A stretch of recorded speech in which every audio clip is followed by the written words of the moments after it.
आता आपण हे सिसू लेकपासून अटल टनलला चाललो आहोत आणि इथे दोन्ही बाजूला अजूनही तेवढाच बर्फ दिसतोय। या साईडला लेफ्ट साईडला एक पागल नाला म्हणून आहे, जो असंच हे सगळं बर्फ दगड हे ते घेऊन कधी पण वाहत असतो, त्यामुळे तिथे त्याला पागल नाला म्हणून म्हणतात। इथे तुम्ही बघू शकता या साईडला हे सिसूचा भाग आहे आणि आता आपण हळूहळू पोहोचत आहोत अटलच्या साईडला परत रिटर्न। अटलला भरपूर ॲक्टिव्हिटीज आहेत, खूप बर्फ आहे आणि तिथे आपण आता उतरून त्या स्नोच्या ॲक्टिव्हिटी करणार आहोत। वाव, ॲक्टिव्हिटीला ऑलरेडी सुरुवात झालेली आहे। दोन्ही साईडला भरपूर स्नो आहे आणि आम्ही इथे लाईव्ह स्नोचा आनंद पण घेतला आहे।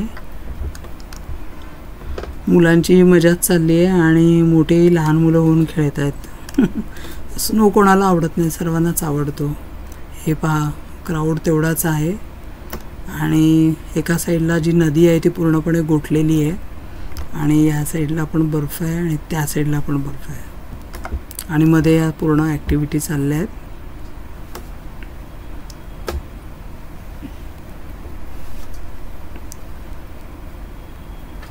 आणि इथे स्नोफॉल झाला आहे, त्यामुळे त्यावेळेला किती मजाच आली आहे। आणि तुम्ही असं या ठिकाणी आलात आणि तुम्हाला एप्रिल महिन्यामध्ये पण जर का स्नोफॉल भेटला तर याच्यापेक्षा अजून काय असू शकतं।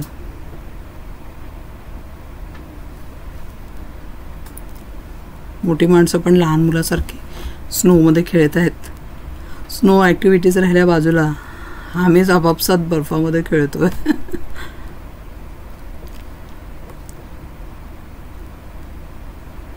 आणि हा रोड स्ट्रेट खोकसर साईडला जातो, पण खोकसर आता पूर्णपणे बंद आहे कारण की अटलमध्येच एवढा स्नो आहे आणि ॲक्टिव्हिटी सर्व या अटल टनलमध्येच चालू असल्या कारणाने खोकसर अजून ओपन झालेला नाही आहे। पुढच्या आठवड्यात ते खोकसर ओपन करतील आणि त्याच्यानंतर रोहतांग। खरं स्नोमध्ये स्लायडिंग चालू आहे। मनालीमध्ये येणार आणि स्नोची मजा घेताना गरमागरम राईस आणि गरमागरम मॅगीची जर का मजा नाही घेतली तर मग काय केलं। गरमागरम बाहेर थंड मौसम आहे, त्याच्यामुळे आपण गरम आनंद घेतो। आता आपण बॅक टू रिटर्न परत साऊथ टू नॉर्थ आणि नॉर्थ टू साऊथ अटल टनलला चाललो आहोत परत रिटर्न। आणि ह्या साईडला जे भरपूर प्रकारचा स्नो आहे तसा त्या साईडला थोडा कमी आहे स्नो। आता आपण परत हे 9.2 किलोमीटर आपण जाणार आहोत। जसं मी तुम्हाला मागच्या ब्लॉगमध्ये सांगितलं आहे की हा सर्वात लॉंगेस्ट टनल आहे। आता आपण परत नॉर्थ पोर्टलला पोचलो आहोत। इथे थोडा ॲक्टिव्हिटी कमी आहेत कारण की इकडचा बर्फ थोडा कमी झाला आहे, पण तरीही तुम्ही आजूबाजूच्या डोंगरांवर बघू शकता की अजूनही तेवढाच स्नो आहे। मेन मजा म्हणजे आपण जो ह्या साईडला पोचल्यावरती जो स्नोफॉलचा आनंद घेतला तो खरंच मी एक्सपेक्ट पण केलं नव्हतं की एप्रिल महिन्यात आपल्याला स्नोफॉल मिळेल मनालीला। हे बघा, अजूनही या साईडला पूर्ण हा कडक आईस आहे, ज्याला आपण ब्लॅक आईस म्हणतो आणि तो एकदम असा कडक झालेला आहे। रस्त्याच्या दोन्ही बाजूला आहे। इथेही लोक खाली उतरून, इथे ॲक्च्युली उतरायला देत नाहीत, पण जरा थोडं पुढे लोक खाली उतरून ते फोटो पण काढत होतात। आता आपण पोचलो आहोत नेहरूकोंडला।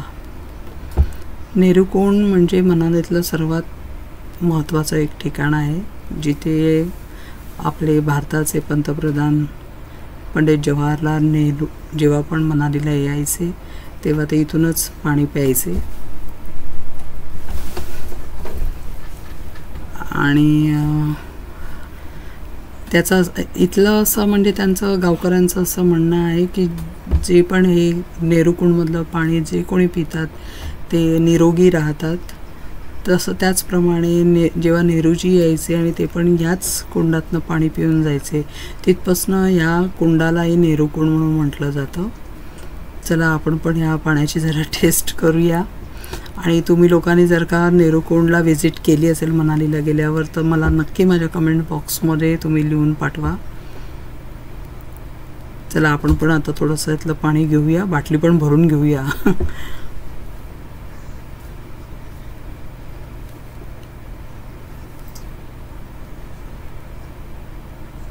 आणि एवढं थंड पाणी आहे तिथे.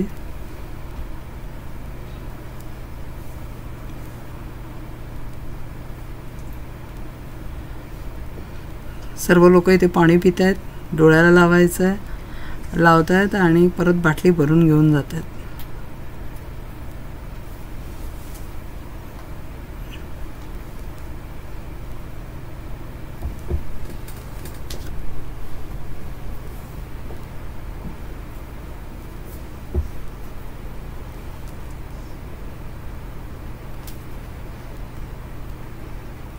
आणि या नेहरू कुंडच्या समोर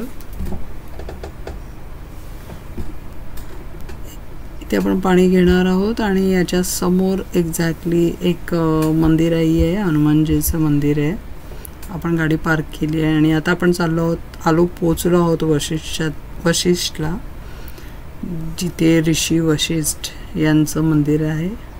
आणि हे लोक आहेत, त्यांचा लोकल लोकांचा एक डान्स होता जो आम्ही शूट केला आहे. हे बाजूला वशिष्ठ मुनींचं मंदिर आहे, त्याच्यासमोरच श्रीरामांचं देऊळ पण आहे.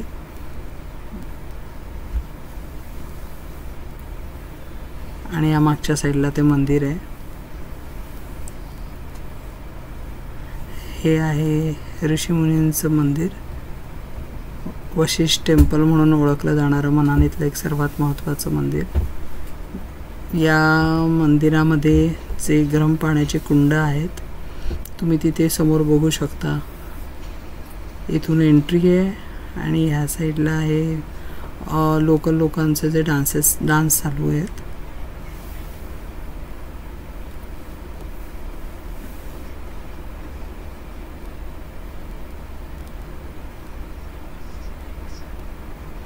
हे आहे वशिष्ठ मंदिर, ऋषी मुनी वशिष्ठ यांचं मंदिर.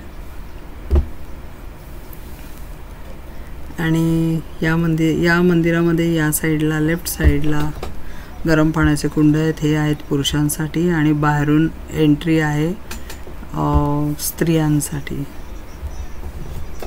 Please subscribe, like and share my blog. आणि थँक्यू.